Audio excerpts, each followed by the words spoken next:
A few days ago, a AA game developed by an indie company, Ninja Theory, was released. This game is Hellblade: Senua's Sacrifice. The game has gotten scores of 9 out of 10 from respected teams of journalists, and I really have no idea why. Today I'm going to try and work out exactly why this game got such high scores, because I cannot for the life of me see this game as a 9 out of 10. Spoiler alert for the game during this review, by the way, or well, the first 2 hours of it, because that's about as much as I could muster before turning off my console out of sheer need to blow my brains out. Obviously that's a slight bit of hyperbole on my part. You could argue that I have no right to be ranting about this game or even making a video on it because I haven't finished it yet. Well, you could say that, but I really could not bring myself to play any more of this game, and today I'm going to tell you guys exactly why I didn't enjoy what I played. Anyway, let's get on with this review.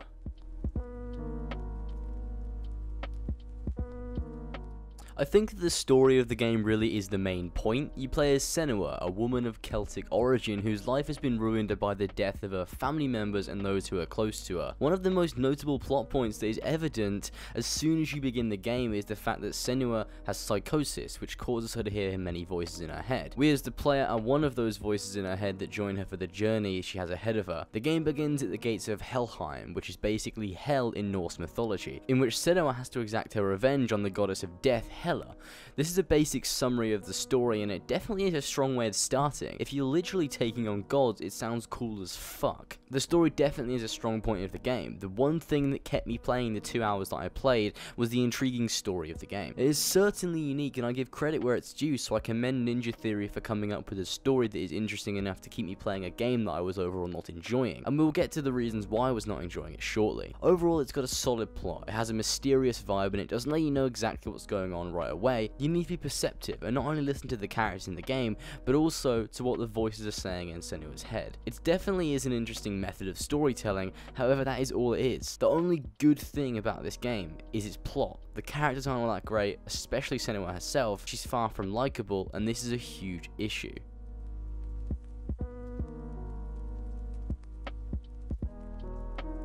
The overall tone of this game is very, very dark. This may be a delight to some, but hell to others, pardon the pun. To me, it was the latter. Don't get me wrong, I love a good dark game with a few disturbing themes here and there, but this game was packed full of it until it was bursting at the seams. It's one of those gaming experiences that leaves you in a state of temporary depression because of how depressing the game is in general, and you know, maybe that was the intention of the game. As I said, dark games are fine. Dark Souls has an incredibly gloomy overall tone, however this is backed up by enjoyable and rewarding gameplay. Hellblade: Senua's Sacrifice, on the other hand, does not have gameplay that gives me even half as much of a rush as Dark Souls does. I know it's slightly far-fetched to compare these two games, but the point I'm trying to make is Hellblade's gameplay is not fun enough to make the darkness of the game worth playing through. The tone of the game was portrayed extremely well through the game's graphics. It's a beautiful game which is running on the Unreal Engine 4, but that's as far as it goes. Fair enough, the game looks good, but if there's no real substance, what is the point?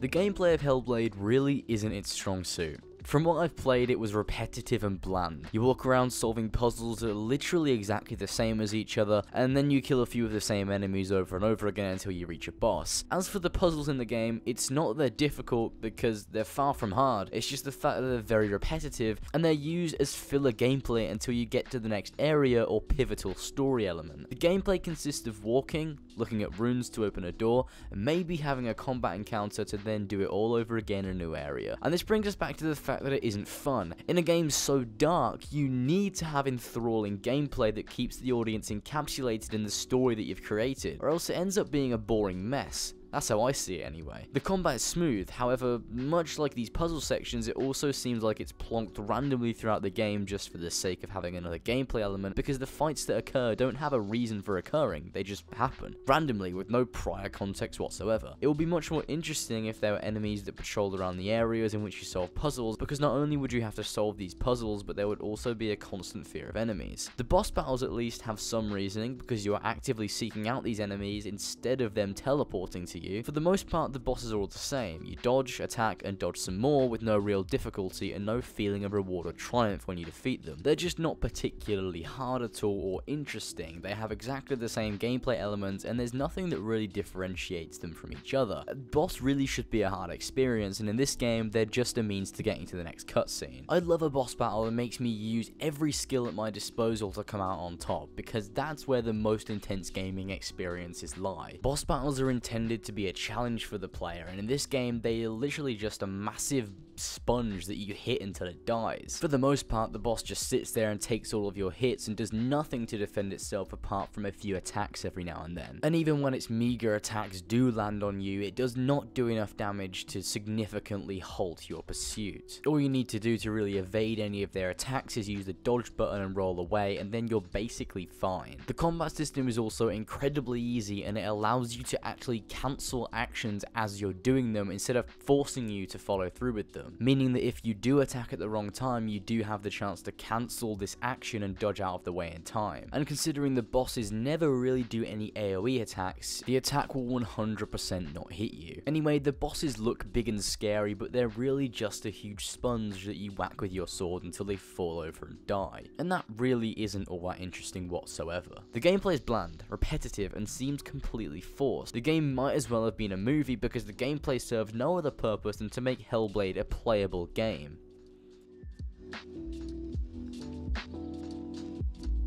This segment is dedicated to the things that didn't really have their own segment because they're kind of smaller details about the game. And one of those details is the acting. Now, the acting in this game is absolutely phenomenal. I don't think I've ever seen such great performances in games before, really. The disturbing atmosphere of this game really is shown through the acting. Like, there's so many gruesome scenes in this game, and the actress that plays Senua really does portray her disdain for a character, all the pain she's going through, all the fear she's feeling, and it really does put the cherry on top in terms of the atmosphere for the game. Something that I find quite strange is that early on in the game, they kind of hint that if you die too many times, your save file will be deleted. This actually isn't the case. There were tests done in the game, and people died over 50 times, and they still retained their save file. This was a bluff from the developers to make you feel more fear, so you try to die less in the game, and therefore you have more paranoia as you play in the game. It's kind of that sort of psychological thing. It's a bluff, and you don't actually lose your save file. Something that people were getting really upset about is that they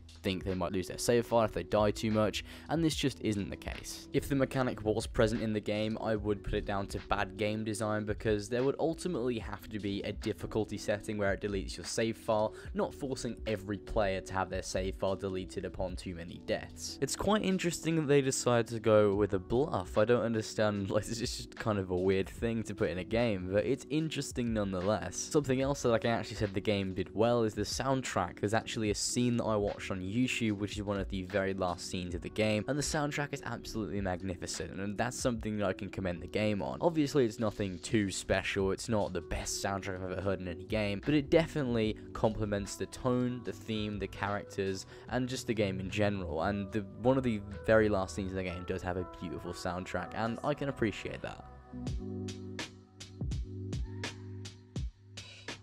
In summary, Hellblade has a story that is not easily grasped by many. It is mysterious, dark, and somewhat convoluted, but in the end, the story really is the main drive of the game. However, the game simply isn't fun to play. The dark, gloomy tones of the game, the heavy focus on Norse mythology, would make an excellent backdrop to the game if it actually had enjoyable gameplay, but sadly it does not. The puzzles are repetitive, the combat is pointless, and the bosses are easily bested, which make for an overall dull game that I could not finish for the life of me. The game has a unique narrative, beautiful graphics, and an incredibly disturbing atmosphere, which is all very impressive for an indie developer with very few developers working on the game. I highly respect Ninja Theory and the people that worked on this game for being so ambitious, however not all of their ambitions were fulfilled in my eyes. I can see why people would like this game. It's dark, gritty, and it is incredibly unique. However, I cannot see why the game has gotten ratings as high as 9 out of 10. It just simply isn't of the quality that I expect a 9 out of 10 game to be. be. To rate a game 9 out of 10, it can't just have a good story. It needs to exceed in the majority, if not all aspects of the game, and unfortunately, Hellblade just doesn't cover everything. If you like the game, then that is great. I'm not going to give the game a rating myself, because I don't really tend to do that in these types of videos, and I don't really feel like me giving a rating in this video adds anything at all. After all, the main thing that matters is me giving my opinions and my analysis of the game. So I'm not going to give a score, however I will say this. Hellblade: